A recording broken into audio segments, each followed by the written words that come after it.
Hello, everyone, and welcome back to another episode of Designing for the Desert, our continuing conversation on how we can design buildings and cities that not only survive but truly thrive in arid climates. I'm Pradeep Mehta from Green Good Designs, and today we're diving into a fascinating topic: material health in the desert.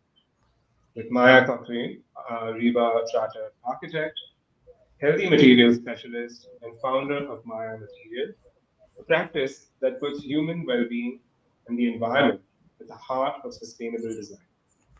Maya's work spans architecture, research, and advocacy, exploring how material choices impact not only our planet but also our own health, especially in climates like Dubai's, where heat, humidity, and fine dust particles pose daily challenges to comfort and wellness. Today, she'll be taking us on a journey through human health centered design, biophilia in desert architecture, and even the role of ethical AI in shaping healthier environments for people and the planet. So let's welcome Maya to the Designing for the Desert series. Thank you very much, Judith, for that wonderful introduction. Are you able to hear me and can you see the screen? Yes, we can hear you. We just have the screen shared now. Great. I've got a slight echo, but I think everything's good on my end. So thank you very much for having me. I am going to take a slightly different approach to how we're designing for the desert. You've had a number of wonderful panelists come on and talk about energy efficiency, waste management, and some of those metrics that we're using globally to define sustainability. And what I want to do is shift us more towards the future and discuss how the UAE and this region and the Gulf can really shift sustainability towards health for people and planet. So my presentation today is about material health in the desert, human health-centered design, and climate-responsive design strategies for this arid region. So what I'm going to be doing is helping you to redefine sustainability. We're going to go and do a bit more of a deep dive into materials and therefore why this is relevant here. And we're going to wrap the whole thing up and look at it through the lens of health, heritage, and material innovation as the sustainable, healthy future that we're designing for.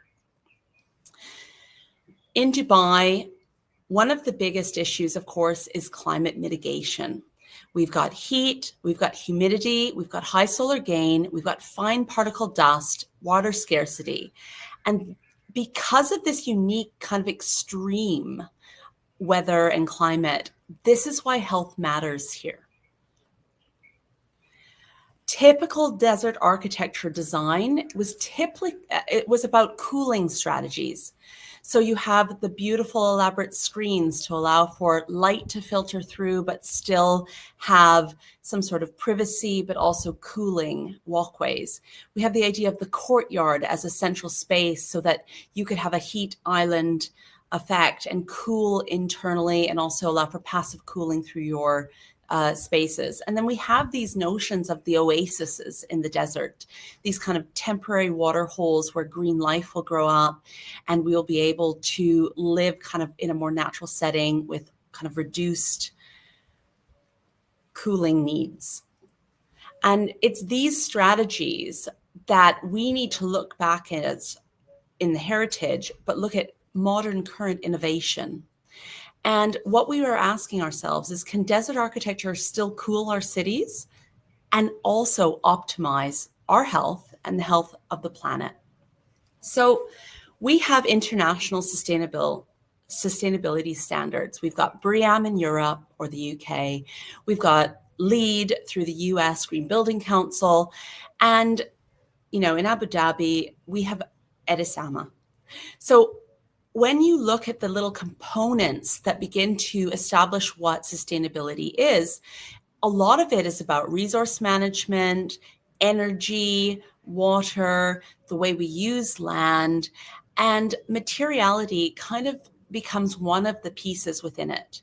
Now, these systems are often kind of tick box exercises in which you get a certain type of credential, and your building can hit that credential. And some of the issues, and one of the reasons why, we've got EDISAMA, is that international standards may not always be applicable here. And therefore, we are challenged to design differently and think of things differently. And what I've been arguing here is that sustainability has been dominated for the last decade or so about resource conservation, about embodied energy, and now about the reduction of CO2 and carbon. And here what we're trying to do is look at not just a human-focused approach. A lot of architects and designers say we use human-centric design. And I think for anybody who's not in our industry, it sounds like jargon. And the real question is, well, if you're saying you're doing human-centric design and you're putting it on this pedestal, what were we designing for before? And I think because of these sustainability metrics, sometimes we are now designing for energy systems. And somehow in that conversation, we have placed human second. And also, we need to really define, what do we mean by human? And this is where I go, we have to be really, really specific. It's not just humans, it's what it is human health. And if you're considering the health of the individual and how they're impacted within the built environment or the wider environment, and also the health of the environment, this is a sustainable future that we can work towards, and one that everybody can get on board with. So I'll show you here what we have kind of in super fast motion is the idea of the old model and the new model. And ultimately, and I'll just go back to that again, ultimately, we've always started off with time, cost, quality. And in here, I'm saying we need to transform it into health. And it has to be health for people and health for the environment. And it still has this donut economics model, and also the idea that people are at the center and we're working towards the greater ecological system. Okay, and the new model, as I just go back again, is about human well-being, air quality, low toxicity in materials, resilience and adaptability, health, material hierarchy in what matters.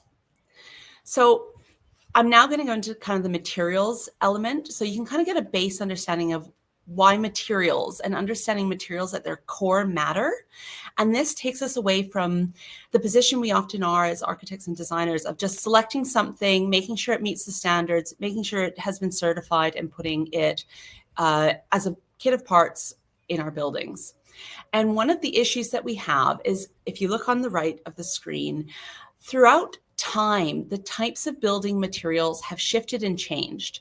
And what we had after about World War I was a chemical revolution in which we began to create and design new materials that also introduced new, often petrochemical-based compounds, and they began to infiltrate our construction palette or choice of materials. And as we get to the present date, we have more and more modern additives added to our materials. And these additives have more and more chemicals, and they are impacting our health. So we have on the left here, we have major chemical issues that are inherently embedded in a number of our building materials. Polystyrene as a external insulation. We've got formaldehyde present in some of the adhesive and gluing processes in laminated woods, or anything that kind of has a veneer and then is laminated onto a substrate. Sometimes we have arsenic or things on wood treatment to prevent rot. We often have some phthalates or sort of plasticizers that are going to allow for kind of an epoxy, more robust finish. And we have a number of kind of coatings on our fabrics or on our walls or in our paints.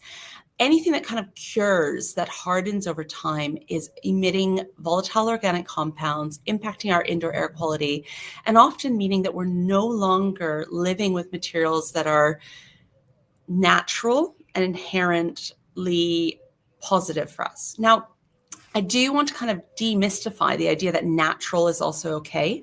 Of course, we have the great example of the use of asbestos and people saying, well, asbestos is a natural material, let's use it, it's great. And we actually began to realize, well, asbestos isn't good for us. It becomes a nanoparticle, it kind of embeds itself in our lungs. So just because something's natural doesn't mean it's necessarily good for us. But we are kind of at a tie-up, especially here in the UAE, where we're getting materials from all over the place. And we might not be entering a sort of qualification system that begins to say, what's in these materials? So unlike reading the can of a food product, what lists all the ingredients, we're often receiving things where we don't know what the ingredients are.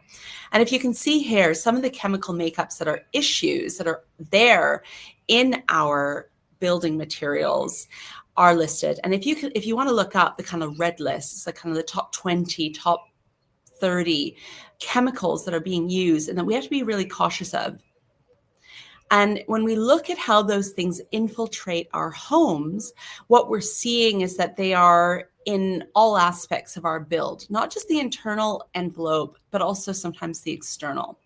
And what I'm saying is if when you look at places like Parsons School of Healthy Design, which is where I was first introduced to this understanding, a different way of thinking about how we design, a different way of elevating our knowledge set on what healthy materials are and how we as designers can apply that knowledge to how we design. We are noticing more and more about how buildings are impacting our health, and it's a critical issue.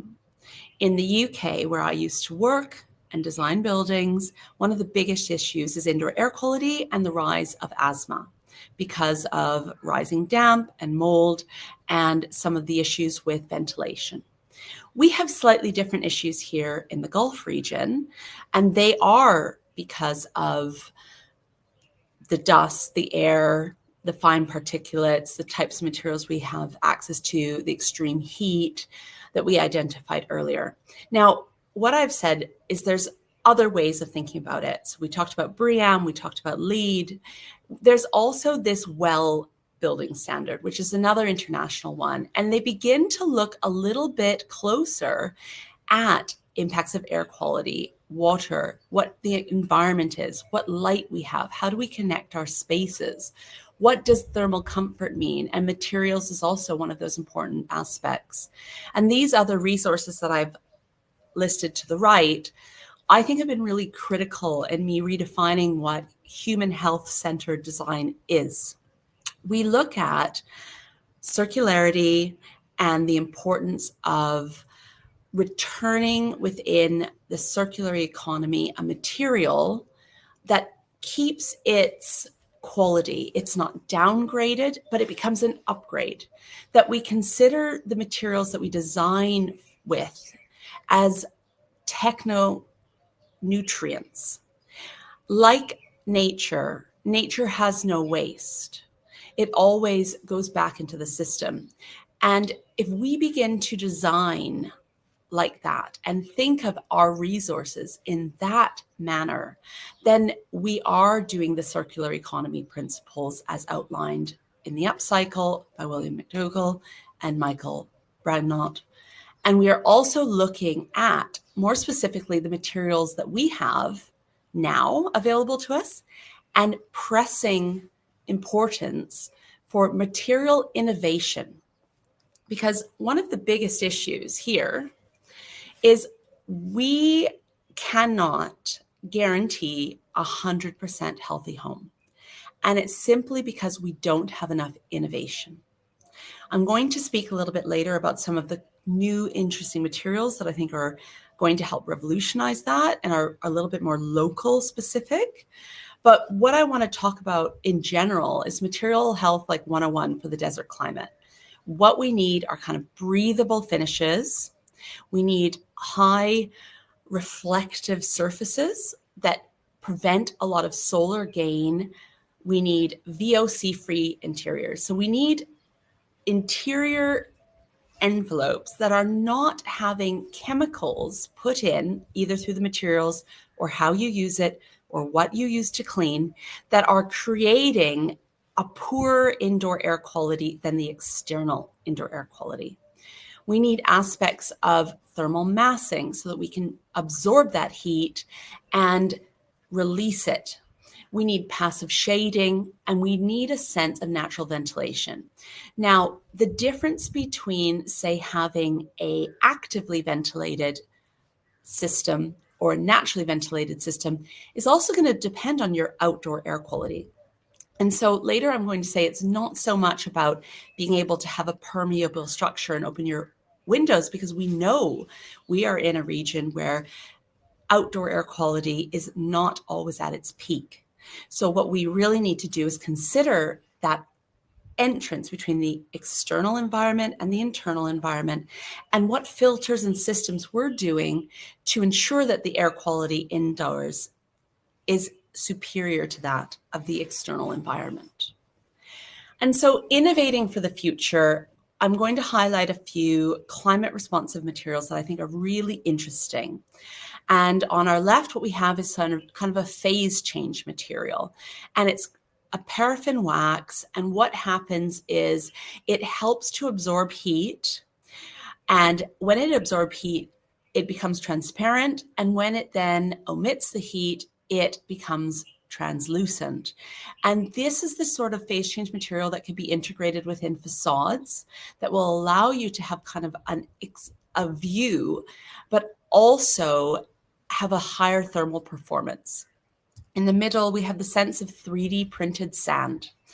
I've known of two very interesting companies here in the UAE that are challenging how we can use desert sand, which is typically not a building material used in concrete construction, and seeing how we can 3D print it so that the binders used in 3D printing allow this sand product to then reintegrate and biodegrade back into the environment. We also have to our right top example of Datecrete, and also this company, what they're doing is looking at using sand, desert sand again, and checking its compressive forces and saying it's the equivalent of the concrete performance that we're typically building with. And then, of course, at the bottom, we all know of desert board, which is very similar to oriented strand board, except it's using the bioproduct of palm waste. And the other benefit is they're very conscious of the binders being used, so no formaldehyde is being used in this material.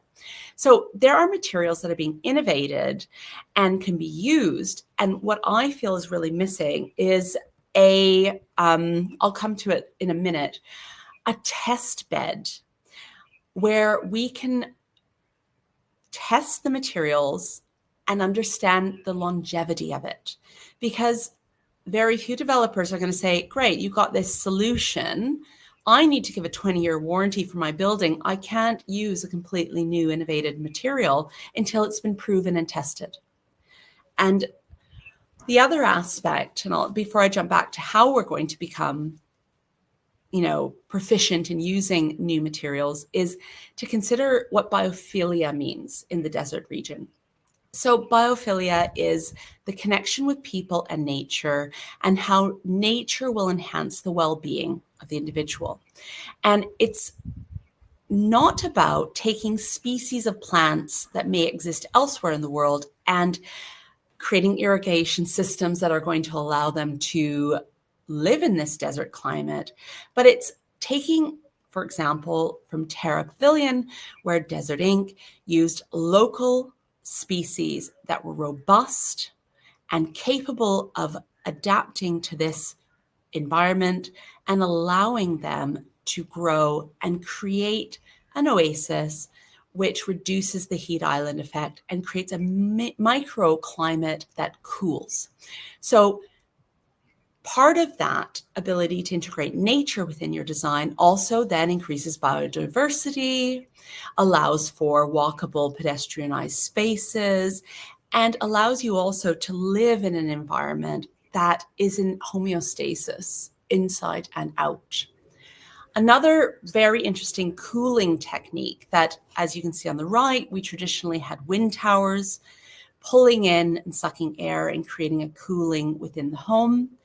We, on the left, have examples of perforated brick structures where you run a cooling liquid water, which allows the pipe to sweat, and evaporative cooling happens on the brick structure, which allows for, of course, a better thermal, I don't know, I've lost my tongue is tied with all the others.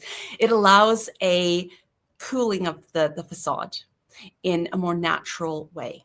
So what I'm saying is when we're learning from the vernacular, we're not taking from the vernacular and saying we need to replicate it. We need to understand the guiding principles of it and integrate new technologies, or even just very simple technologies, within these screens. Other examples here are, say, the veil. What it has done is taken the traditional courtyard and placed it on the exterior facade, creating very deep shaded facades with water features and thermal massing that allow you to have the garden and also do this within a tower. I think one of the biggest issues with designing in the desert is that we have lack of space, and we're creating new typologies that are tall building structure typologies. And I believe that this particular building offers us another solution beyond curtain wall systems with high glazing and glass. To our right, we see large cantilevered shading spaces with the roof, integration of nature around it, and then also the integration of the courtyard back into the building.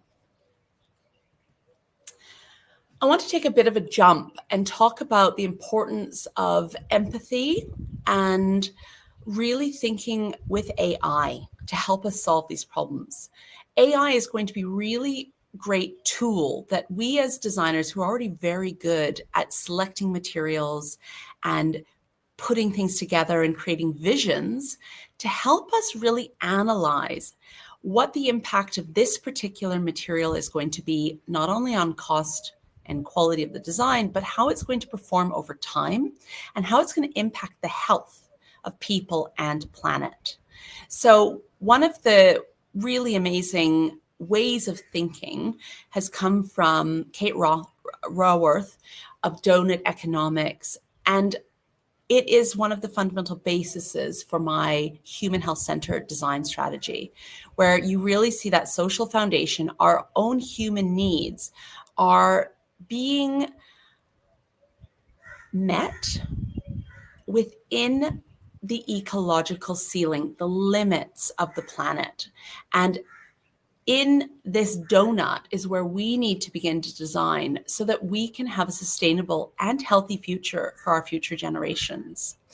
And what AI can do is help us with, the hierarchy of needs to try and elevate our built environment, our private residential spaces.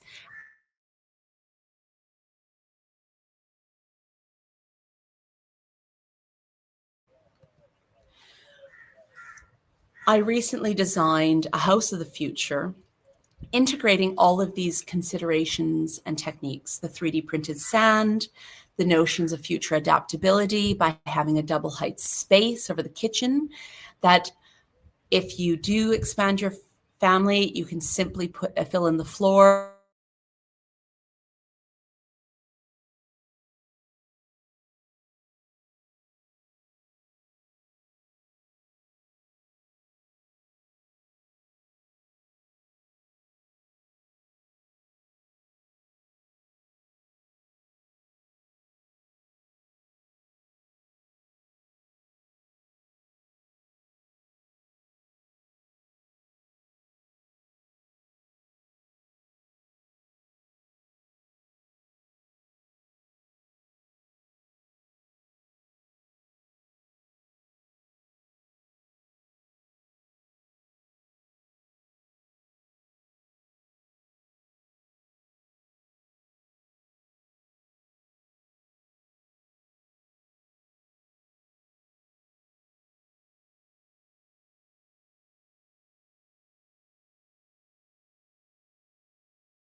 All right, so I think we just had some kind of a technical glitch. We're just going to take a short break and wait for Maya to join back. And we'll take it forward as soon as she's back with us.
I'm so sorry. I continued.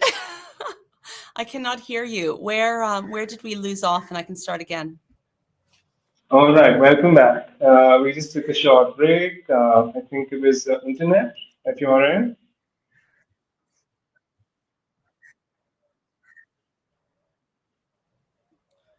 I'm back. Can you see me and hear me? Yes, we can see you and hear you.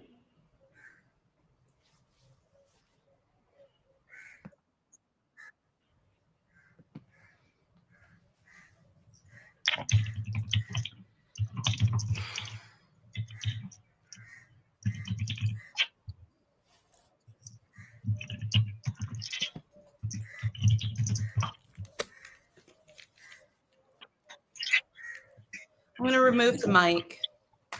Can you hear me now? Yes, we can hear you.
So sorry about that. Can you hear me now? Yes, we can hear you. Can you hear us? Which slide did it stop on? Because I just kept going because I couldn't see you guys. Which slide is Okay. it?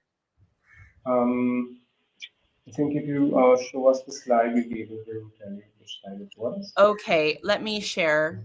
And then I'm sure you can crop all of this in great Yes, technology. we will do that.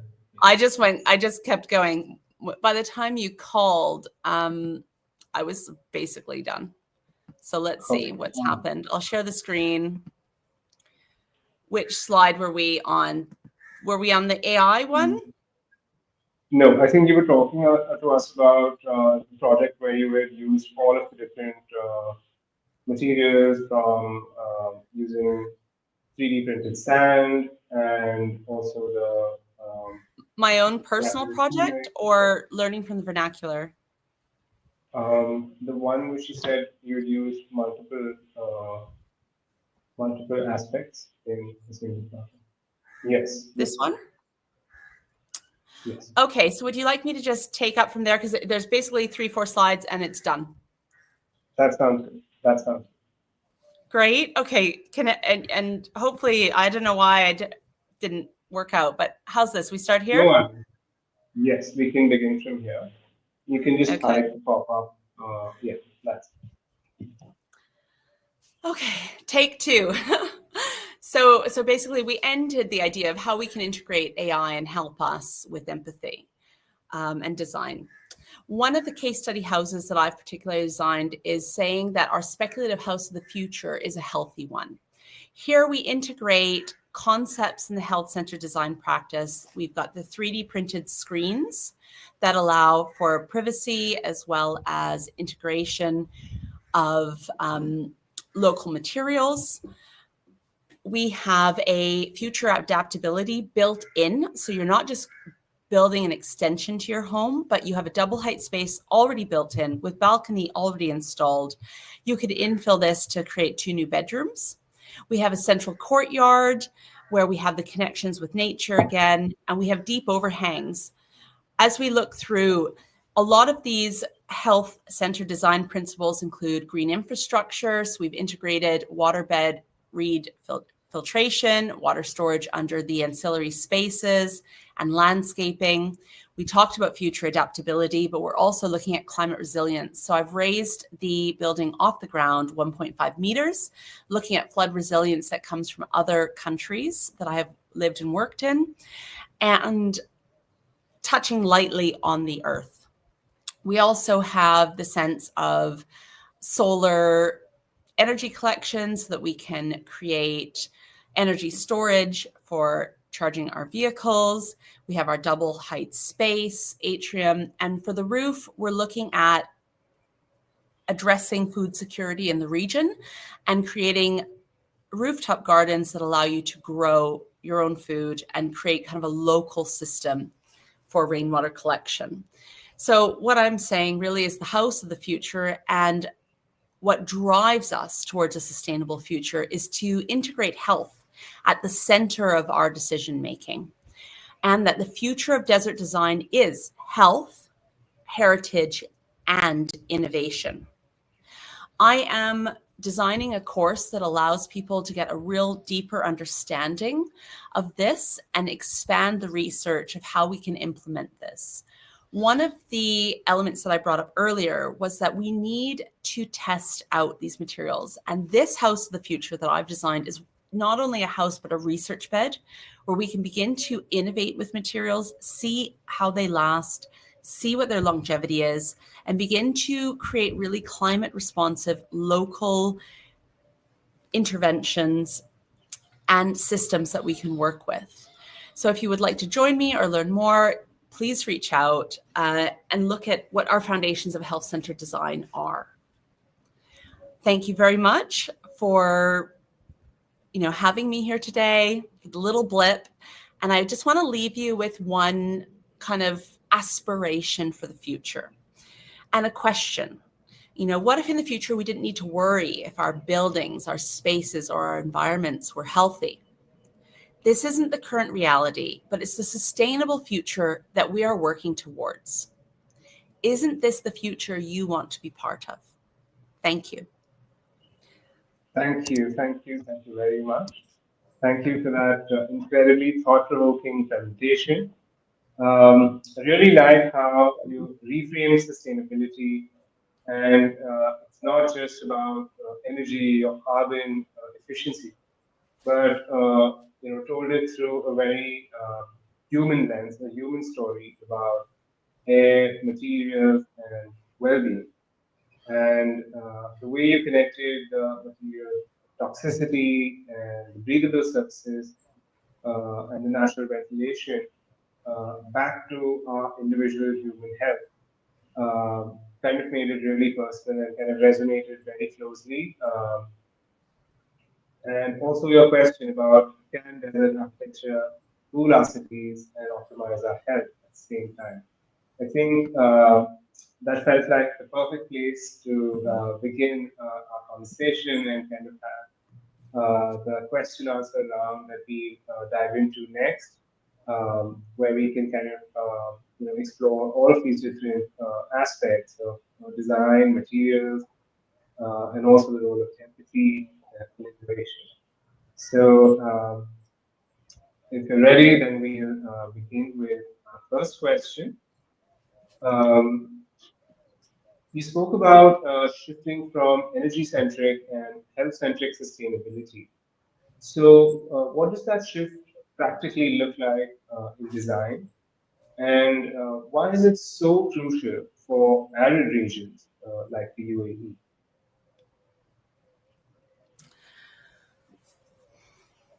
So usually when we talk about resilience, we're talking about how buildings are going to survive the climate. And in our region, it's about extreme heat, humidity, flash floods, this kind of air quality aspect. But I really believe that we need to reframe what resilience means. And it's about how buildings in our environment supports life. And not just supports life, but allows life to thrive with them over time. And so this is crucial in this region because we have particular climate, but we also have, systems in place that need to mitigate our outdoor climate and the air quality aspects. We have large particulates in the air with sand, and we need to make sure that our indoor environment isn't worse than the outdoor. And one of the things that it means is it's about durability and longevity. So ensuring non-toxic natural materials are present in what we build. It's also about reducing energy and maintenance loads. So working with materials that are going to take on the challenges and the aspects that we used to use with vernacular architecture and use the new innovation to help them perform in that way. And it also means, local sourcing.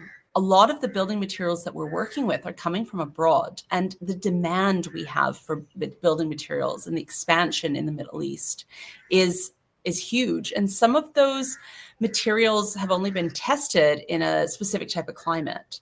So, recently I was speaking at a conference about global standards versus local and how we basically work with local needs and still meet international standards. And what I said was the standards are not that of the types of materials, but it's the quality of life. And how do we then do that here? And what we saw was I spoke with one of the manufacturers who was talking about just lighting cables and the conduit. And they said, okay, great, but you need to be able to withstand temperatures of 70 plus degrees.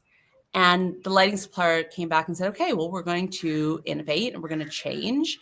And now we're producing a product that's going to be relevant to this region and have the longevity and the robustness needed. Fantastic. That brings me to my next question, where one of your key points was about the invisible toxins in our own environment, indoors and also outside. So, just to shed some light on that, what would you say are some materials which we commonly use, but might not be aware about how those are affecting our health, and how those are bad for human health? So a lot of the issues come in materials that are curing, anything that kind of goes from solid or from liquid to solid. Anything that kind of has a base chemical that's been used, say a composite material or something that's been sandwiched, or sometimes with resins, with formaldehydes, anything that kind of has a treated surface.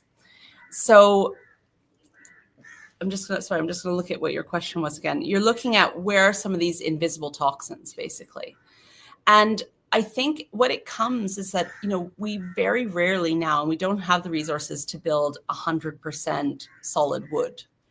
We get materials that are already layered and sandwiched, or even this sense of recycled materials being used in new build materials.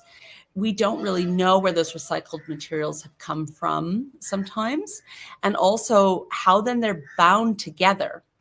Ultimately, we need to kind of design for disassembly. You want this material to be able to decompose and return to the earth, or become a component that could be, reformed and used in the same way.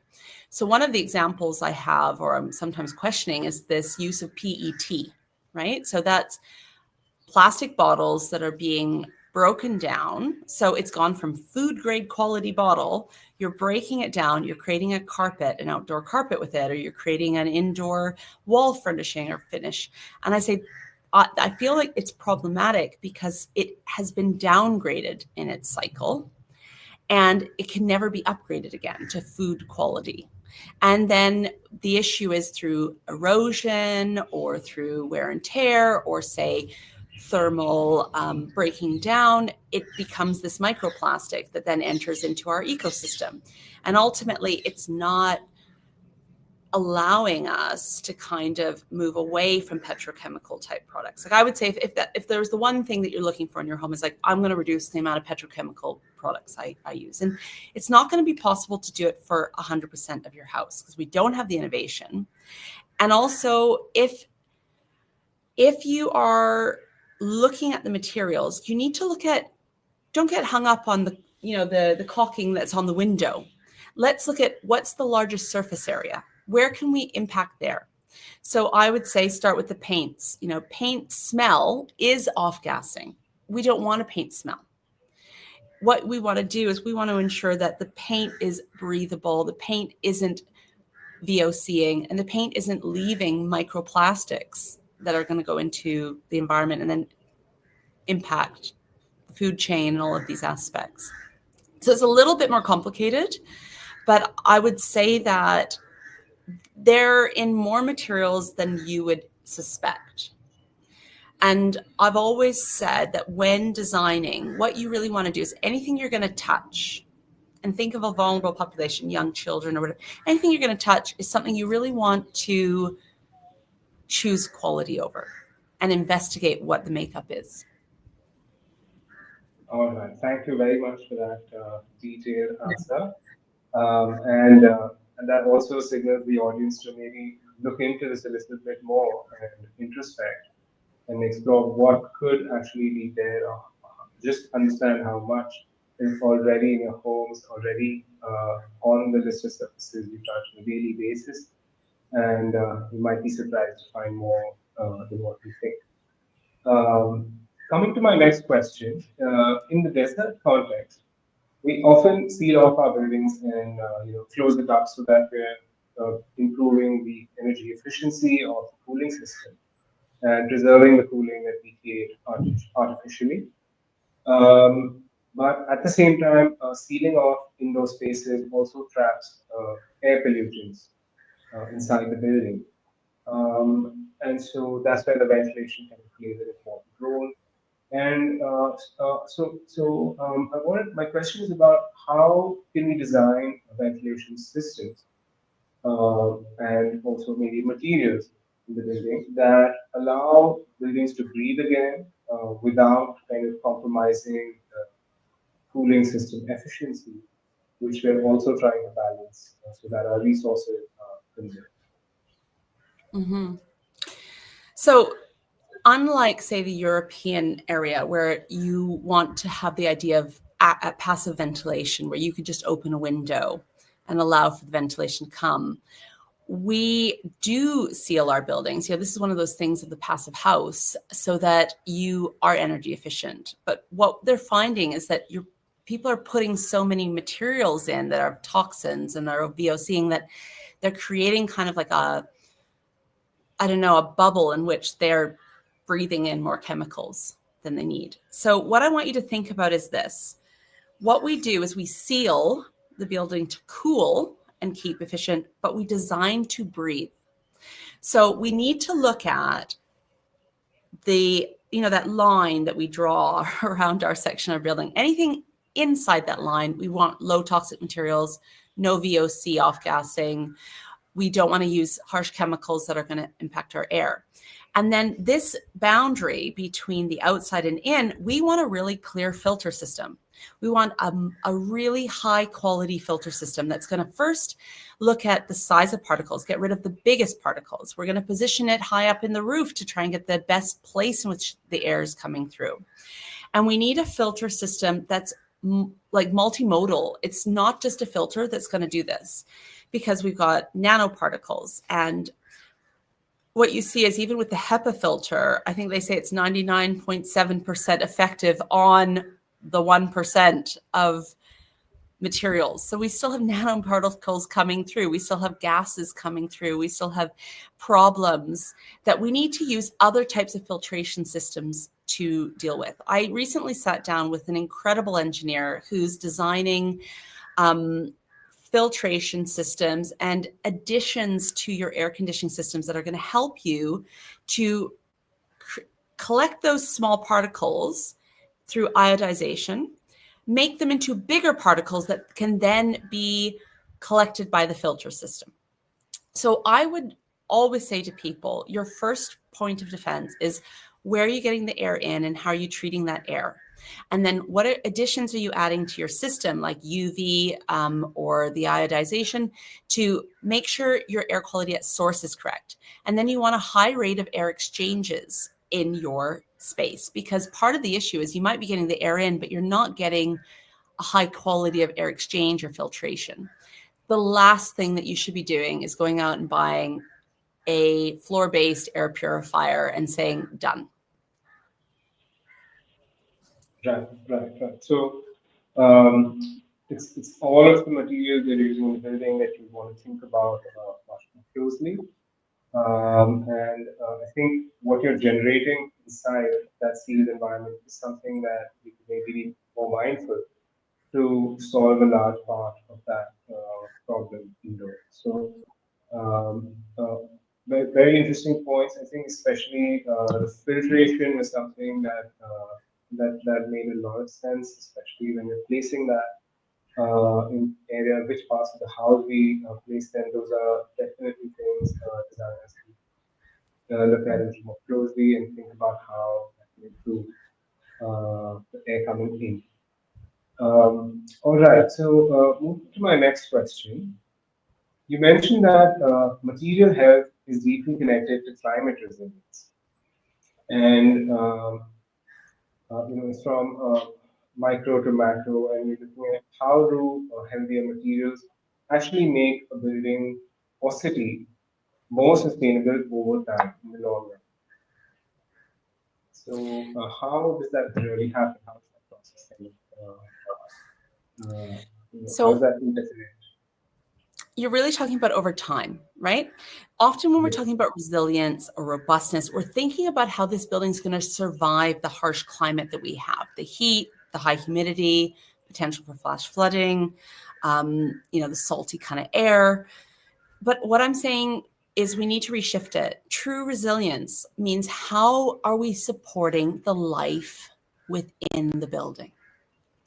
And, we're doing it in a variety of ways. And one of the things is, of course, through the healthy materials. And the healthy materials are contributing by creating low toxins. They should be like locally appropriate and they should be durable. And what they should also do is strengthen the ecological and biological systems that exist around our communities. And we already talked a little bit about the durability. We talked about kind of reducing the energy and maintenance loads through some passive strategies. And we also just spoke heavily about indoor air quality and the occupancies with reducing the VOCs. But one of the things that we really need to touch on is local sourcing and making sure that it's culturally connected, and there's some continuity to what is required here. That there isn't some system that's being designed over halfway across the world that's going to solve our problems here.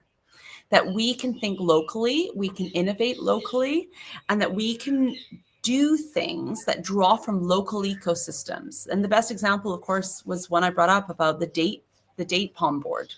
We don't need to get FSC certified wood chips from Germany to use in our panel boards, and then ship them with transportation issues, when we can actually make those locally here and just use another waste byproduct. So I think it's kind of that innovation. All right. So looking for local solutions and innovating locally can actually be part of how the larger climate resilience model comes into play, and how we can kind of find solutions in where we're already designing for. Um, in your presentation, you spoke about something called biophilic calm. And I'm curious, how can design and material selections in desert environments reconnect us to nature, even though we're dealing with such harsh climates in the outdoors? Mm-hmm. So, I mean, biophilic design often is kind of really connected with a lot of greenery and greening spaces and creating more water and connecting people to nature that is predominantly seen as green. And this is slightly different for the desert. You know, we have local plants, we have patterns of life that are resilient to these high temperatures. And so in the desert, it's about reconnecting to these patterns of life through the way you use light and texture and the idea of the breeze capturing the air, and also looking at how we use local materials and local plants. I don't believe greening the desert means we all need to put in lawns and irrigate systems. That kind of feels a bit forced. But what we need to do is we need to look at integrating the local plants and materials. And biophilic is not just also about making things green, but it's also supporting the biodiversity and allowing birds to come back, allowing bugs and bees to work the soil, and considering how you build with nature to create kind of a reduced heat island. So you might need to build tall trees that are then going to shade and allow for irrigated growth of food underneath, instead of kind of putting them in greenhouses and then trying to facilitate it. You can kind of create hierarchies and systems within the landscaping that allow you to grow things under these kind of shaded canopies. Fantastic. I think that's it. So thinking about what the local species are or what could exist naturally in those temperatures is probably something that can help us arrive at achieving a space that can have biophilic calm, instead of kind of looking at forced ways of bringing something that doesn't belong uh, to the same location. All right. Moving to my next question. Ethical AI is another fascinating aspect of your work. How can AI tools be used responsibly to help architects make healthier material or design choices? I'm not sure if you can hear us.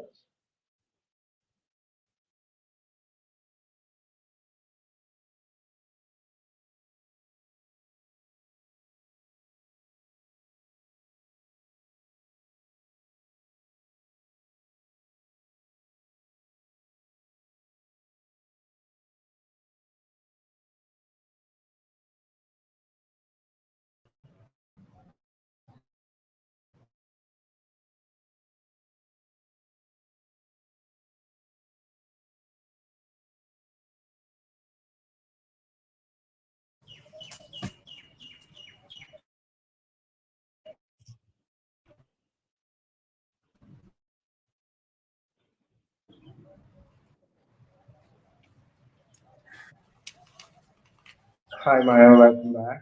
Are you able to hear us?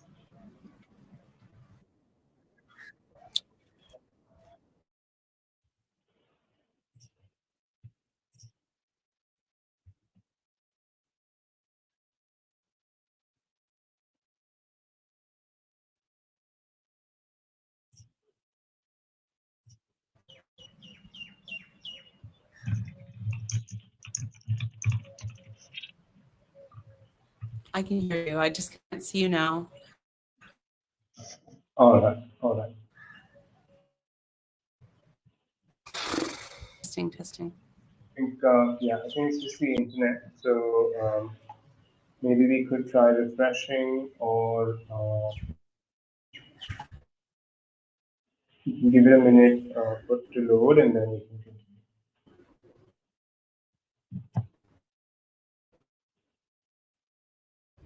Test.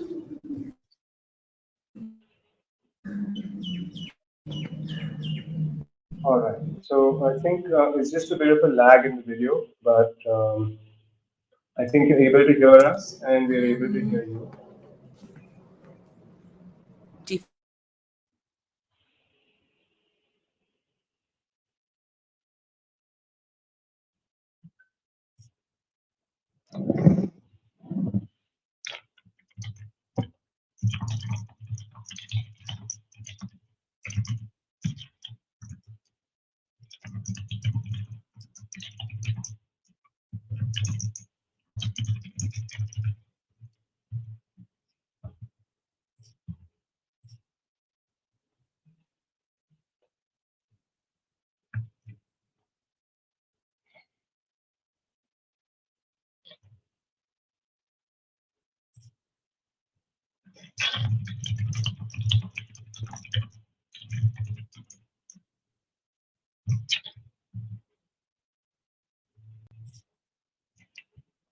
Let's just take a quick break and come back with once the network's fixed.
Hi. Hi,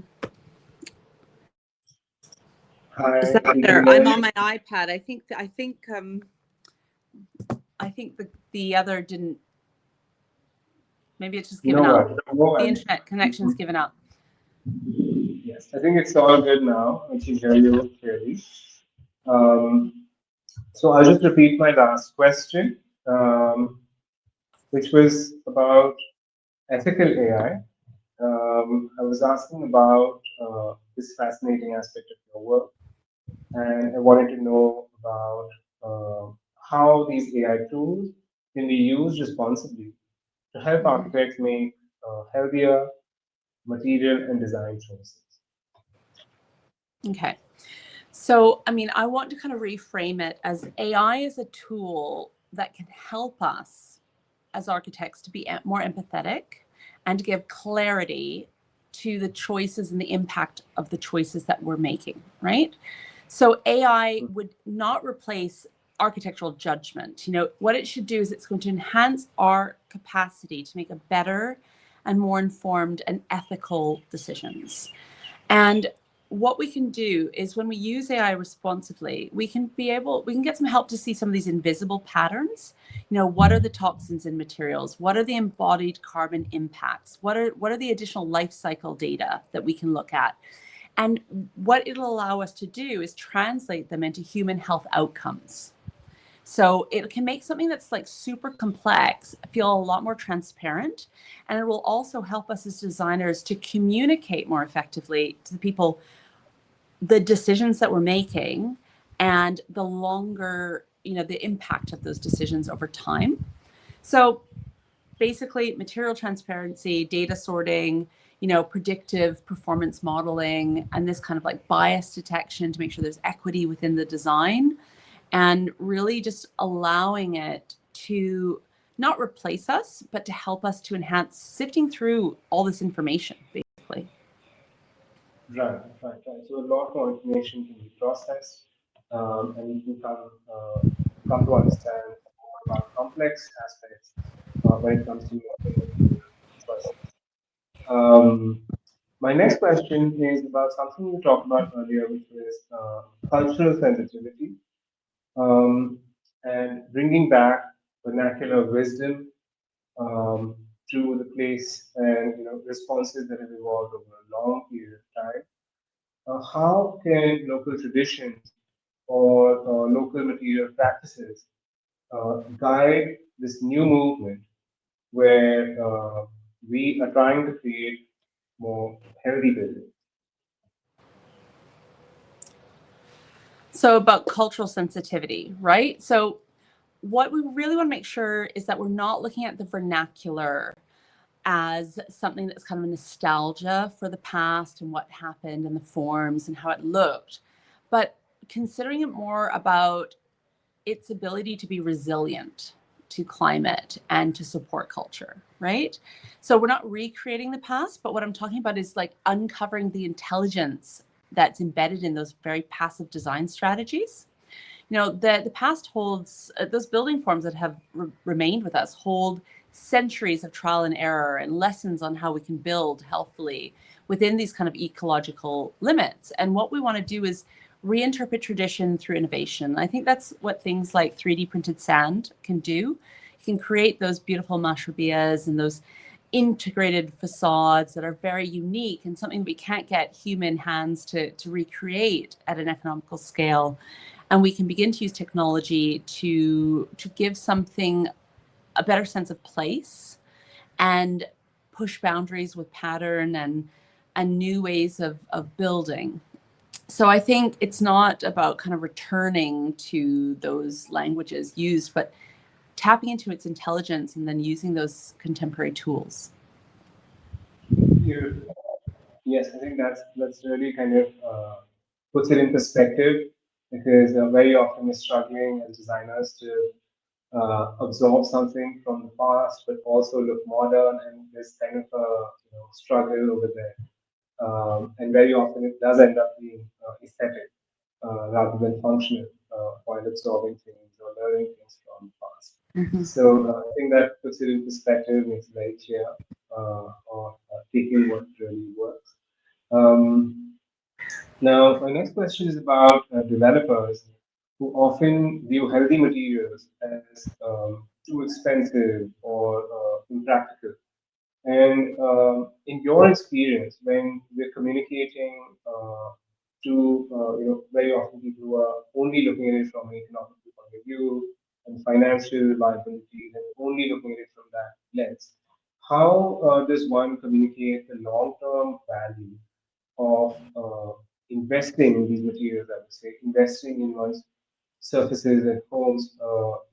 So while we understand it as designers and we have some amount of science to back that, how do we communicate this to someone who's only kind of focused on numbers in a Hmm. more effective way, or convince them, help them to kind of get on board with thinking long term, thinking about occupant well-being and health in that. Well, I think there's a couple of aspects to that. First we need to reframe this misconception of cost versus value, right? Healthy materials shouldn't be and are not a luxury add-on, right? They're investment in performance, longevity, and human well-being. It is all about understanding what it's going to cost today and what it's going to cost to refurbish or upgrade in 10, 20 years time. It's about performance over time. And I think what we need to do is we need to make sure that the systems or the materials that we use are integrated, that they're kind of doing more than one purpose. It shouldn't be that you can easily value engineer it out. It needs to be inherently required. It's not like a little add-on. And I think what's often looks expensive up front actually reduces the hidden costs over time. You know, Often by putting in a better facade system now, you have lower maintenance or you have fewer occupant health issues. You don't need to refurbish early, or the HVAC system is going to not need replacement because of overuse. And I think also developers need to start thinking about the legacy also that they're going to leave. They want to be known for designing buildings that have considered the health impacts of their occupants and therefore be trusted in the industry as someone who is caring long term. So it's a multi pronged approach, and I think as I had that document before where I was saying, our triad is often time, cost, quality, and we're being asked to fight for choosing one over the other. And I've said, well, let's stop looking at it as a triangle. Let's put health at the center of that triangle into the donut. And if we put health at the center of our decisions, then we're able to create a more sustainable future. We're able to make better decisions. And they won't necessarily mean higher cost. But what it could mean is a higher profit. Because if you are presenting and truly saying, I design with your health in mind, how is your end buyer going to go, I've got these two beautiful homes, but in 20 years' time, this one's going to impact my health. But these guys thought about it. It's a no-brainer that people are going to choose the one that they know their health's been considered. Right. Absolutely. So I think talking numbers to the numbers guys probably kind of the best way to make it happen and kind of have them incorporate. If they invest in something today, they can kind of add that in on, sell at a premium or build it into their model where they can Mm-hmm. then price it. And I think it's also true that today more and more buyers are aware about the fact that these options exist and they're looking for them and they're asking for them. And I think while the providers of these homes are also trying to work it out, I think it's also the buyer's responsibility in some way as they get more and more aware and educated to push kind of things from both sides. And I think we're then able to kind of see that transformation or even transformation in policy as well Mm-hmm. as we start bridging this gap. I love Super. how, So, sorry, just 1 second on that. I love how you brought that up because actually change happens faster through consumer demand than through policy implication. yes, So if absolutely. the consumers go, hey, I want this, first you need to be aware of it and then say, I demand this and I want it. It's no question. It takes a lot of time because what happens with policy is it doesn't change overnight and you actually have to prove that it's possible, because you can't all of a sudden change policy and say, now you need to hit the standard, but it's not possible and people haven't been able to achieve it yet. And it costs a lot more. You can't slow down growth and development. So consumer Right. demand is what's going to help drive us. faster. Yes. All right. Moving on to my second to last question. You mentioned the emotional dimension of architecture, which goes beyond metrics and performance. How do healthy spaces actually influence mood, behavior, and the overall community's well-being? Mhm.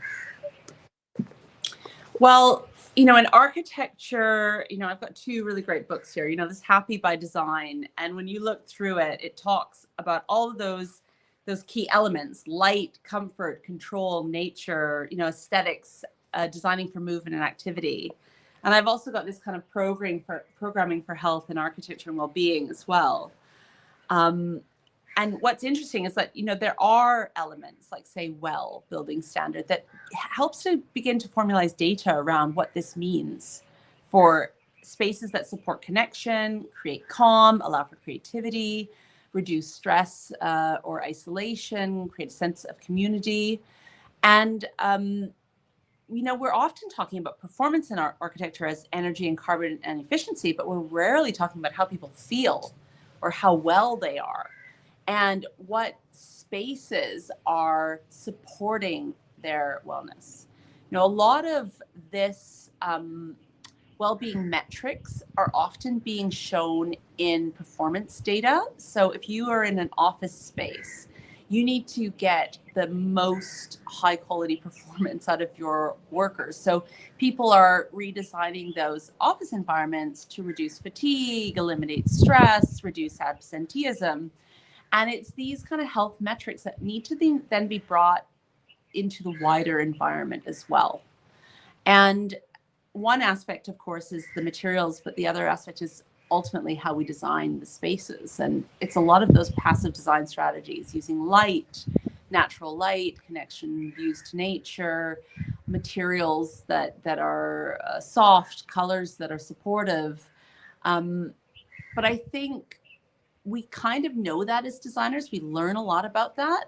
What I feel that we're lacking is that deep chemical understanding of, great, I picked the color, I picked the material for those reasons, but now I need to add the other layer of health. How's that going to impact those people's health? Are there chemicals in there that I know aren't good for us? Is it going to have a greater impact on the environment? And then you go through, you go, well, if it is, then it's not. Is there an alternative? Is that alternative viable, commercially viable? And therefore, if there's an alternative, of course, you got to choose the alternative. I'm not going to promote, oh God, it looks so beautiful, but this little aspect isn't going to affect somebody's health. And ultimately, we can find beauty in other things too. Yes, yes, that's absolutely true.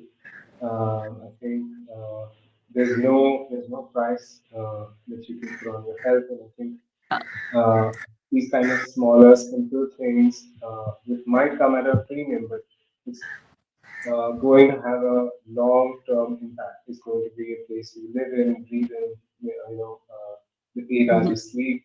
All of these are going to deeply impact one's health, and there's no excuse to not think about it 100%.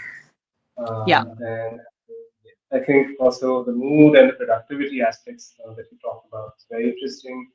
Um, because another speaker we had earlier, where we were discussing mobility and how mobility can affect Mm. mood, and how moods can then affect productivity, and then that adds up to your GDP being Mm. impacted. So there's a kind of a large systems level thinking and interconnected factors and aspects that actually add up to Yeah. impact the overall economy. So I think somewhere this also kind of started from a very micro molecular level, and then how it all links up into one's behavior, productivity, mood, and your final, what you're able to do Hmm. with your health and body. So I think that's really kind of comes full circle and makes us think of these systems as organisms, make us thinking of buildings as organisms, not just linear sets of materials. Yes. Um, so fantastic. I think with that, I come to my last question, which Okay. is if you could leave architects and designers watching this show with one mindset shift, what would you want them to remember when designing for health, heat, and humanity in the desert? Mm-hmm. That's hard. I mean, I think, I really do feel sustainability has been greenwashed a little bit, and it's being used a lot. And when you go back to its fundamental premise, which was about respecting and taking care of the needs of the present generation without impacting the needs of future generations, it still feels slightly vague because it goes, well, how can I measure that? How can I impact that? How can I connect with that generation that is not immediate, does not exist, is not part of the present moment? And this is where I really feel like when you talk about health and the stewardship of health, the idea that if you take care of the environment as if you are a visitor, and that you are here for a temporary amount of time, and you ensure that in that time period in which you've been here, you've done what you can, what is within your power. You haven't offset the responsibility. You're not a company that goes, I am planting green trees over there to offset my responsibility here. Like that to me is not sustainable. You need to do with what's in your power. And if you can be a good steward now and take care of that environment now and what we have there, that mentality will ensure that we have the sustainable future that we need. I'm trying to think, in one of those books, I have to think of which one it was. It was such a powerful statement. It could have been in the Upcycle, but I think it was actually more recently in something else I've read, which I'll share after. But there is this idea that maybe the native North Americans, when they came to a spot that was really clearly a long journey to the next area, they left a little bit of food, a little bit of water, a little bit of something for the next person who might come to that spot. And it would be unheard of to think of not leaving some small tools for that next person who might make it there. And I think if we think of it like that, within our realm of responsibility, I'm an architect, I'm a designer. This is my realm of responsibility. We are responsible for, 50% of the world's waste and the carbon issues. Therefore, this is what I can control and how I design and how I approach things. And, the real controversial thing would be asking yourself sometimes, is what I need to do something that is carbon intensive and resource intensive, or is it sometimes to do nothing and allow for nature to exist there, or minimal impact structures?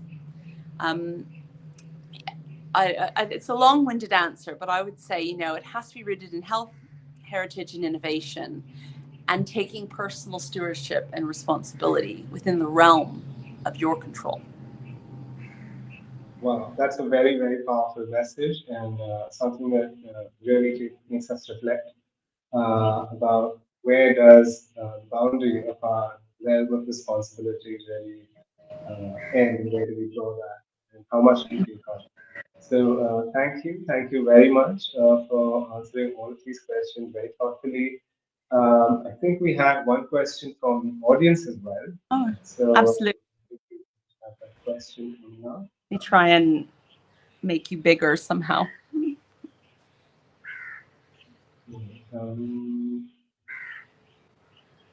Just find that question.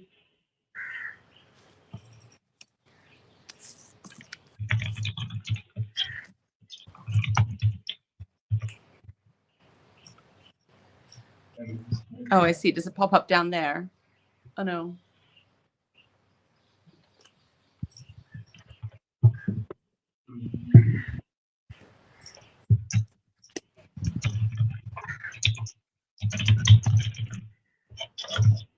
So residents who are then not designers? Is that what you mean? how can residents identify and avoid harmful finishes in their homes? All that. I think it's Yeah. someone trying to really make change.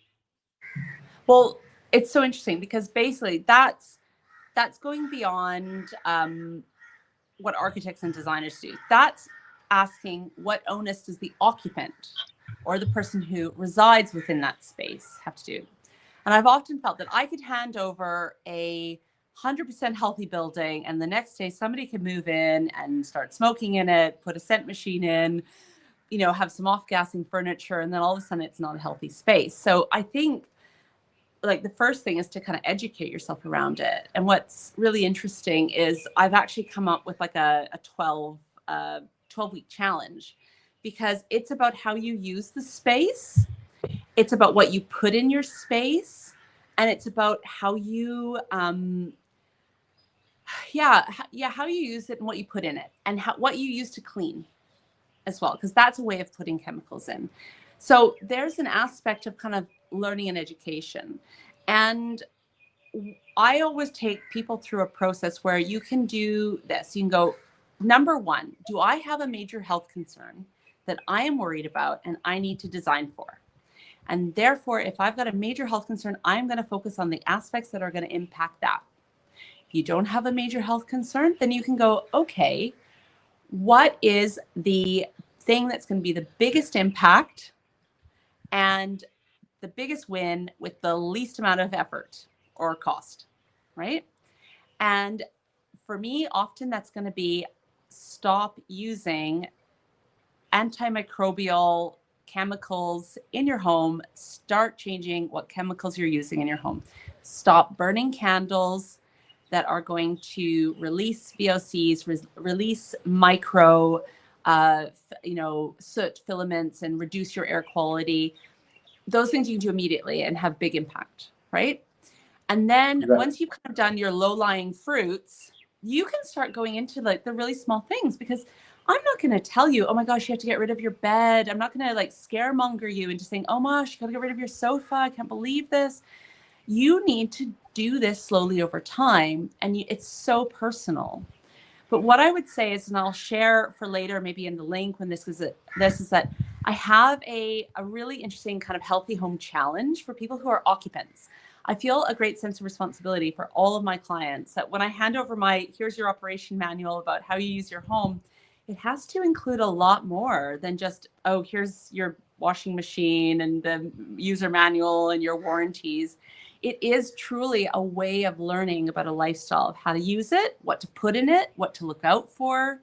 And so that's one of the elements that I am doing on my course that I'm launching. I would say was November. I mean, put pressure on me to launch it because I really feel we all deserve going into the new year and making changes and mistakes and allowing for us to keep learning, because new information comes out all the time, and then we realize, oh, that actually wasn't good for us, so we'll adapt.